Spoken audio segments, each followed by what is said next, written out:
Bonjour à tous, je vous propose d'aller à la rencontre de l'Église catholique en Colombie. Cette terre d'Amérique du Sud est éprouvée par une crise multiple. Un conflit armé depuis 70 ans alimenté par le narcotrafic. La violence gangrène toute la société, fragilisant les familles. C'est aussi un pays pauvre, malgré des ressources naturelles abondantes, comme la forêt amazonienne qui recouvre un tiers de son territoire. Alors sur 52 millions d'habitants, eh bien, les 2/3 des habitants sont catholiques et de nombreuses fêtes religieuses comme la Vierge de Chiquinquirá, sainte patronne de la Colombie, rythment la vie du pays. Je retrouve notre invité.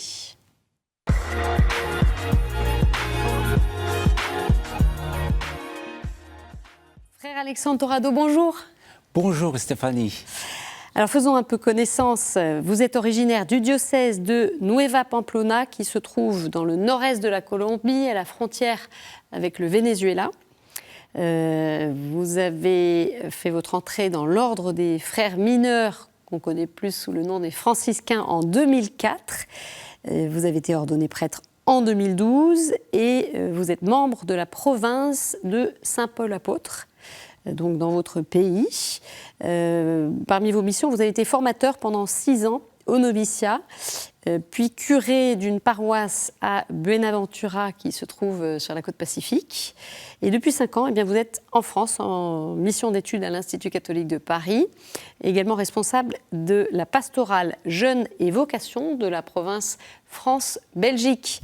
Et en fait, vous êtes en lien régulier avec votre pays. Vous en revenez d'ailleurs, vous y étiez il y a quelques semaines. Exactement. Je viens juste de fêter Noël avec ma famille, avec les frères, avec mon pays pour me ressourcer et revenir à mes racines. Voilà, puisqu'il y a effectivement des communautés franciscaines là-bas. Vous allez nous faire découvrir à quoi ressemble l'Église catholique. On en a beaucoup parlé de la Colombie ici, mais souvent au travers de ce qui se passait concernant le conflit armé, l'avancée du processus de paix. Donc c'est vrai qu'on a envie de découvrir davantage un petit peu qui sont les catholiques, ce qui fait l'âme de l'Église colombienne. Mais on va quand même revenir à ce rôle qu'a l'Église dans la société colombienne, puisque c'est un acteur majeur face aux différents conflits, et ça fait longtemps qu'elle a ce rôle-là, l'Église. Et il y a eu des événements dans ces différentes crises multiples que connaît le pays, des crises multiformes. Il y a quelques semaines, une flambée de violence dans le Catatumbo, qui se trouve dans le nord-est de la Colombie. Et des affrontements entre groupes armés ont fait environ 80 victimes, provoqué le déplacement de 38 000 personnes. Le 26 janvier, lors de la prière de l'Angélus, le pape François a exprimé sa proximité et appelé à la fin des hostilités. Et puis le même jour, la conférence épiscopale de Colombie a organisé une journée nationale de prière. Dites-nous un petit peu justement quel était le sens de cette grande journée du 26 janvier. Vous avez raison, l'Église, depuis des décennies, joue un rôle très important dans les soutiens, dans l'aide, dans l'accompagnement des victimes de la violence, des déplacés, des gens dans la détresse, dans la souffrance.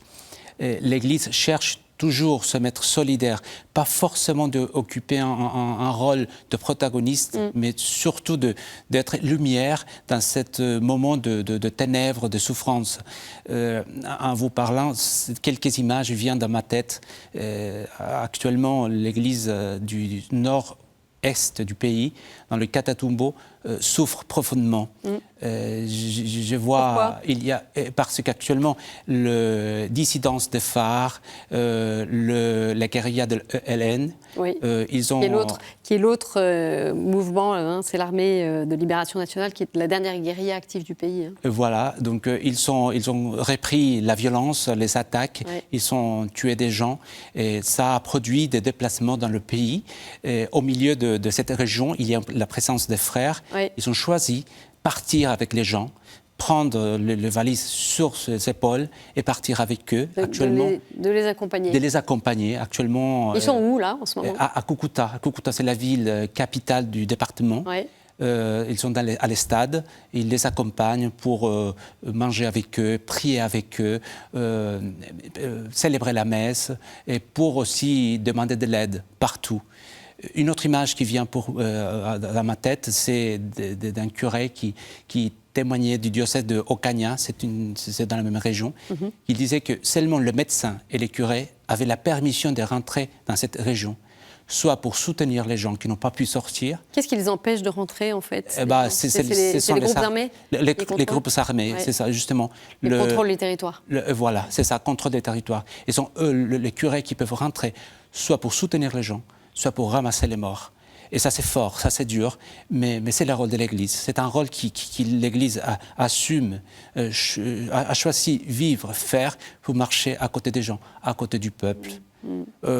On peut dire que l'Église en Colombie, il tente toujours d'assister les gens, assister au niveau spirituel, au niveau psychologique, au niveau de l'aide humanitaire. Ouais. Mais pas seulement ça, en contexte plus large, l'Église tente aussi de médier entre... Faire la médiation. Faire la médiation entre les différents acteurs du conflit armé et aussi faire la vérification. Quand les différents acteurs de la guerre, du conflit s'engagent à des accords de paix, l'Église est là pour dire, bon, ça marche bien ou ça ne marche pas bien. Et précisément en 2022, d'ailleurs, l'Église colombienne est devenue accompagnatrice permanente au pourparlers de paix engagée entre les autorités de l'Armée de libération nationale, l'ELN, et donc voilà, médiatrice entre l'ELN et les autorités. Exactement. Ce qui traduit vraiment ce rôle majeur qu'elle joue. Oui, c'est ça, exactement. Là, en fait, le gouvernement national, il a lancé un projet qu'il appelle la paix totale, la passe totale. Donc, l'Église est là, elle est garante. Ouais. Il y a 5 différentes tables de discussion, de dialogue avec différents groupes, soit armés, soit hors de la loi, soit dissidents. Il y a des évêques, des prêtres qui sont là pour accompagner ces processus de ces pourparlers en recherche. Ce n'est pas tout à fait facile. Parfois, il y a de la peur, mais avec la peur, il y a toujours la force, la conviction, la force de l'esprit qui pousse les gens, les croyants, à s'engager, à s'élancer, à participer, à soutenir ce processus de paix. Et le pape, pour lequel la Colombie souffre depuis trop longtemps de ces multiples conflits, c'est ce qu'il a souligné dans ses vœux adressés le 9 janvier dernier au corps diplomatique accrédité près le Saint-Siège. On a envie de découvrir avec vous maintenant aussi ces communautés catholiques. Là, je vous vois, vous avez un grand sourire là. Bah oui, parce que quand vous dites découvrir les catholiques en Colombie, ce sont les visages qui remontent à des gens, de grand-mères, des enfants. Vous avez plein d'images en tête, c'est ça? Oui, c'est ça. Je me souviens bien, quand j'étais curé à Buenaventura, il y avait une dame qui s'appelle Maria Bartola, qui tout le monde appelait Pollito. Qui veut dire le petit poussin. Ah, d'accord. Le petit poussin, parce qu'il se promenait partout. Elle est encore vivante, hyper serviable, et qui se mettait au service de tout le monde, à l'église, des gens qui avaient besoin. Elle-même est quelqu'un qui a besoin d'aide. Pourtant, elle toujours se met au service des autres aussi. Et ça, c'est magnifique. Ça, c'est parlant. Et au milieu du conflit, au milieu de la guerre, ce type de gestes, surtout dans cette année jubilaire, dans le jubilé de l'espérance, on dit on peut encore espérer. La fin, c'est pas maintenant. La fin, c'est pas là. Quand on trouve ce type de témoignages, je pense maintenant encore à un autre monsieur qui s'appelle Alex. Il est un jeune père, il travaille dans les ports. Il arrive à crever le soir et il vient à la paroisse pour aider à faire le ménage, pour parler, pour discuter, pour nous dire de ses angoisses, mais aussi de ses joies des petites choses, d'avoir partagé le repas à midi avec quelqu'un qui n'avait pas suffisant. Et ça nourrit notre vie fraternelle, notre cheminement d'église à la paroisse. Ça nous invite à espérer, nous invite à croire, nous invite à renouveler notre engagement pour la réconciliation, surtout pour réconcilier nos cœurs. Parce que c'est ça quand même qui est au cœur de ce qui... le gros défi en Colombie, c'est cette question de la réconciliation. Exactement. Parfois, on réduit la conception de paix à déposer des armes. Et ça ne suffit pas. Il faut désarmer nos cœurs. On est invité permanemment à chercher des chemins de réconciliation. Une autre image vient dans ma tête quand le pape François est allé en Colombie. Oui, en 2017. C'est ça, il a fait une célébration à Villavicencio. Et une victime, une dame, Pastora, elle a commencé son témoignage en disant « On a choisi de nommer ce qui est innommable et de pardonner l'impardonnable. » Quand une victime, quelqu'un qui a souffert, qui a perdu ses enfants, son époux, sa famille, et ose nommer l'innommable, ose pardonner, c'est le pardon de Dieu qui émerge. Et ça est vécu par les gens. Et je pense que ça nourrit aussi une autre dimension de la foi en Colombie, c'est la dévotion populaire. Alors oui, justement, parce que y a ces grandes fêtes religieuses, ça fait vraiment partie de la vie des catholiques en Colombie. Comment est-ce qu'elle s'exprime, cette dévotion ? La dévotion populaire en Colombie, on peut dire, elle est d'abord mariale. Oui. Il y a, comme souvent en Amérique du Sud, quand même. Oui, elle est mariale. Hein. Et je pense que ça, on peut la comprendre à partir de l'influence des Espagnols, surtout du sud de l'Espagne, mais pas que ça. Aussi à la présence et au rôle de la femme dans la famille et dans son rôle pour tisser la société, tisser des relations dans la société et pour la transmission des valeurs et des valeurs évangéliques, des valeurs chrétiennes. Souvent, l'homme devait partir à la guerre à cause de la violence, à cause de différents niveaux, et la femme est toujours là pour nourrir la foi, pour accompagner les enfants. Il y a des lieux importants. Il y a le sanctuaire Notre-Dame de Chiquinquirá. Chiquinquirá. Pardon, je bravo. Dis de manière française. Mais c'est génial. C'est génial. C'est la patronne de la Colombie. Oui, voilà. Oui. C'est la patronne de la Colombie. C'est un sanctuaire national qui nourrit la foi, qui alimente aussi juste dans les centres du pays.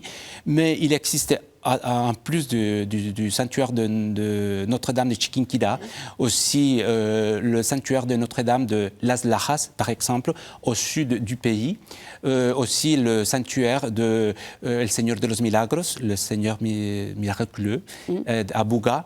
Il y a aussi des petits sanctuaires dans le diocèse qui aussi nourrissent la foi et qui nous invitent à marcher, qui nous invitent à nous mettre en chemin, à nous rappeler de notre rôle de pèlerin, des pèlerins dans cette terre qui cherchent toujours des choses meilleures, à nourrir ce désir de Dieu. Alors vous parlez de pèlerins, notre vocation de pèlerin, justement on est appelé à être des pèlerins de l'espérance cette année avec cette année sainte. Et l'Église catholique en Colombie, bien sûr aussi, est entrée dans cette année jubilaire, fin décembre, avec messe, procession et célébration qui étaient prévues un peu partout à travers le pays, comme on peut le voir dans cet extrait de vidéo réalisé par la Conférence épiscopale de Colombie. En Medellín se dio inicio al Año Santo con la celebración de la Eucaristía de apertura desde la Catedral Metropolitana. Su arzobispo, Monseñor Ricardo Tobón Restrepo, afirmó que somos capaces de vivir en la esperanza porque nuestra esperanza es Dios. En Sonsón, Río Negro, con alegría y devoción, se dio apertura al Año Jubilar de la Esperanza los días 28 y 29 de diciembre. Las celebraciones se realizaron en la Catedral Nuestra Señora de Chiquinquirá, en Sonsón, y en la Concatedral San Nicolás el Magno, en Río Negro. En Cúcuta, ciudad frontera de esperanza, el jubileo inició con una multitudinaria procesión y una solemne Eucaristía en la Catedral San José. Monseñor José Libardo Garcés Monsalve enfatizó que este tiempo santo es una oportunidad para limpiar los corazones y vivir en plenitud la reconciliación personal y comunitaria, con un especial jubileo de los migrantes programado para el mes de septiembre. La diócesis reafirmará su compromiso de acompañar a quienes buscan un futuro mejor en nuestro país. Este Año Santo culminará el 6 de enero de 2026. Alors voilà, cette année jubilaire qui prendra fin en Colombie le 6 janvier 2026. Frère Alexandre, dites-nous justement, on en a vu un petit peu là des extraits de lieux de célébration, d'entrée dans ce jubilé. Quelles sont les démarches? Qu'est-ce qui est proposé localement? Quels sont les lieux où vivre ce jubilé pour les Colombiens? En fait, l'Église colombienne a bien organisé, prévu cette année jubilaire. Chaque diocèse a choisi soit 2, 3, voire 4 lieux, sanctuaires, paroisses, pour inviter les gens à marcher, à pèleriner, pour recevoir les gens, pour qu'ils puissent réconcilier, et après pour les inviter surtout à avoir des gestes concrets de charité, de miséricorde, de solidarité avec les gens. Donc chaque diocèse a choisi ses propres lieux. Et puis il y a des différentes ressources, soit au matériel, physique, mais aussi au virtuel. On peut taper dans les sites de diocèse pour chercher des prières, de démarches, d'itinéraires à faire. Et puis il y a aussi un livret, c'est ça? Il y a un livret qui a été fait. Marcher dans l'espérance, vraiment avec des outils concrets. Là. Concret pour suivre, pour prier, en famille, en paroisse, en communauté chrétienne. Donc tout le monde est invité à rentrer dans cette dynamique des marches, des pèlerinages, carrément, et pour nourrir l'espérance. C'est ça qu'il ne faut pas perdre de vue. Alors, l'Église en Colombie, elle entend aussi, tout autre sujet, renforcer la prévention des violences commises en son sein. En 2023, des ateliers sur la prévention de la violence et des abus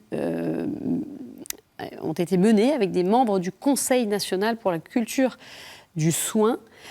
Ces ateliers étaient organisés dans 36 diocèses à travers le pays. 3000 personnes y ont participé.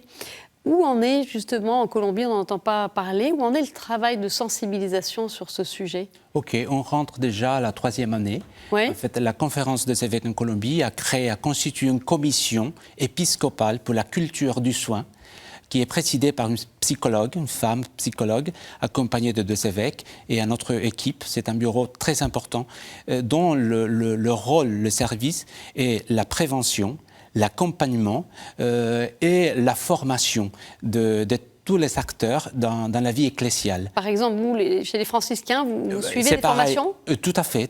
Là, dans le diocèse, il y a à 2 niveaux.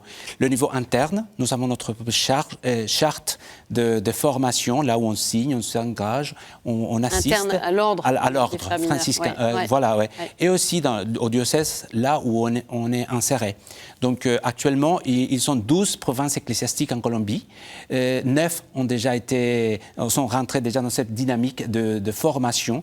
Cette année... ça porte sur quoi, très brièvement? Qu'est-ce que ça peut être? Il y a de formation, de témoignages, de chemins de prévention, quoi faire si une victime parle, de créer des chemins d'écoute et d'accompagnement, surtout. Et c'est une formation adressée pas seulement aux curés, mais aussi aux laïcs, aux catéchistes, religieux, religieuses. C'est assez ouvert. L'Église colombienne a pris vraiment au sérieux cette question. Et il tente de revenir au témoignage, de vivre l'Évangile, que c'est le plus important. D'accord, donc il y a des démarches qui sont engagées. Alors, lors de leur visite à Limina à Rome en 2023, les évêques de Colombie ont aussi partagé leurs préoccupations sur la diminution des vocations, la fermeture de certains séminaires, l'abandon du ministère, les critères de sélection et de formation des futurs prêtres. Alors sur ce point de la formation, le pape François a appelé les évêques à renforcer la formation permanente des prêtres et à consolider la formation initiale qui est donnée dans les séminaires. Alors comment justement former les prêtres et les séminaristes pour assurer leur ministère ou leur futur ministère? Ça, c'est une question sérieuse, assez profonde. Dans mon esprit, me viennent 3 éléments immédiats. D'abord, ne pas rester dans les formes, mais aller à l'essentiel de la vocation. Qui appelle? À quoi il appelle? Quelle est la mission? Le discernement sérieux, juste à face du Christ, de l'Évangile. D'abord ça, puis une sérieuse, une solide formation humaine et communautaire, pas isolée, avec un accompagnement permanent. Et 3e élément, avec les pieds sur terre, dans un contact clair avec la réalité sociale, politique, religieuse, culturelle, au niveau local, national, en lien avec le monde. Je pense que ça, c'est très important. Puis, parfois, changer des perspectives. Pas seulement se demander pourquoi partent ceux qui partent, mais plutôt pourquoi restent ceux qui restent. Pourquoi je suis là? Pourquoi je reste là? Pour fortifier la formation permanente. Alors, pour continuer à mieux connaître l'Église catholique en Colombie, j'aurai encore 2 dernières questions. Quel meilleur moment en Église avez-vous vécu cette année? Voilà. Bon, je viens de rentrer de la Colombie. Donc c'était là-bas que ça s'est passé. Bah oui, tout à fait. C'était la neuvaine de Noël, Oui. 9 jours. Et là, je vous mets la pouce à l'oreille. Tapez sur Internet comment on vit la neuvaine de Noël en Colombie. C'est magnifique. C'est un moment de mystique, de prière en famille, en communauté, mais un moment aussi de mastic. On partage le repas, on grignote, on rigole en famille, avec les petits-enfants, avec les petits, autour de la crèche. Ça, c'est un moment vraiment profond des familles pour tisser les liens entre croyants. Et enfin, quelle prière qu'affectionnent particulièrement les catholiques colombiens souhaitez-vous nous partager? Bon, pas forcément une prière, mais un verset. Ouais. Je pense que la poétique, ça fait partie aussi de l'expression de notre foi. Je veux vous réciter un gozo, un verset de la neuvaine. Dit « O sapienza suma del Dios soberano, que al nivel de un niño te has rebajado. Oh divino niño, ven para enseñarnos la prudencia que hace verdaderos sabios. » La prudence qui fait des vrais sages. Ah, c'est magnifique, ça. Merci beaucoup, frère Alexandre Torrado. Voilà, on poursuit avec quelques autres informations.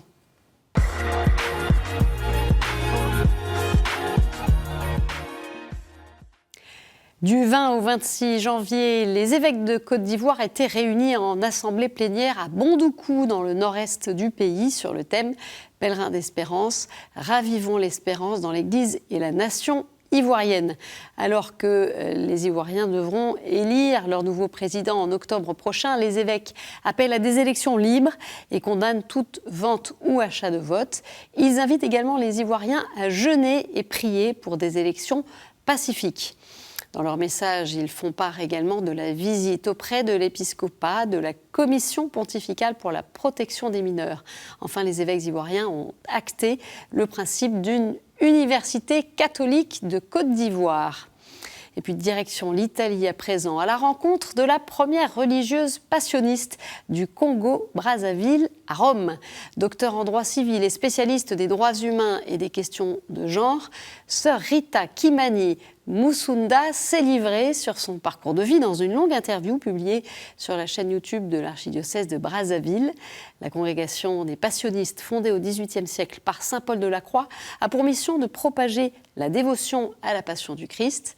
Alors à la question de savoir ce qui fait la joie de sœur Rita Kimani d'appartenir à cette congrégation, écoutez sa réponse. Ma joie, c'est d'être à la suite du Christ. Ça, c'est la première joie. Parce que si ce n'était pas le Christ, certainement, je ne serais pas ici. Voilà. Mais aussi, une autre joie, c'est de vivre ensemble. Vous savez, la vie communautaire, pour nous, c'est une force. Hein? Quand nous partageons ces beaux moments ensemble, c'est une force. Et on se dit, c'est le Christ qui nous a appelés. Mais pourquoi je le dis? Parfois, nous traversons des moments un peu difficiles. Et après des années, tu dis, mais comment est-ce que j'ai fait pour passer cet événement? Est-ce que c'était vraiment moi? Ben oui, c'était toi. C'est parce que la main de Dieu était là, était à l'œuvre. Mais je ne voyais pas cette main. Et on termine avec cette information qui nous vient des Philippines. 3 églises ont été élevées au rang de sanctuaires nationaux, une décision prise par les évêques du plus grand pays catholique d'Asie réunis ces jours-ci en assemblée plénière. Il s'agit du sanctuaire de Marie, Reine de la Paix, plus connu sous le nom de sanctuaire d'Edsa, du sanctuaire Notre-Dame de Lorette, tous deux situés dans l'archidiocèse de Manille, la capitale, et enfin du sanctuaire de Notre-Dame d'Aranzazu, qui se trouve dans le diocèse d'Antipolo. Voilà, tout de suite, c'est la chronique du monde.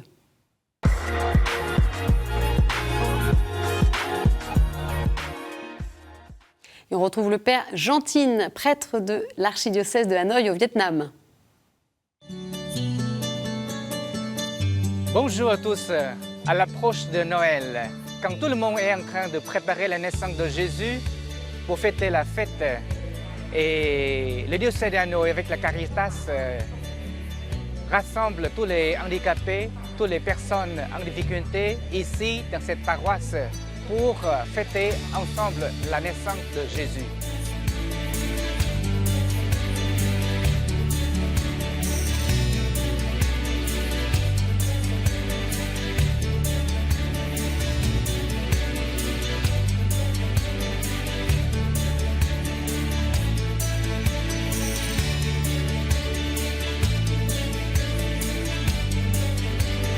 Aujourd'hui, le sujet de cette journée, c'est le Christ, notre espérance. Il y a plus de 1000 personnes handicapées et personnes en situation difficile se rassemblent ici pour fêter ensemble.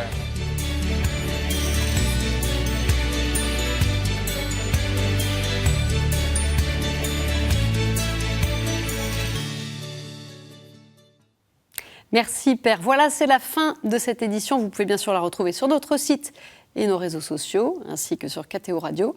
Je vous souhaite une très bonne semaine et je vous dis à jeudi. Au revoir.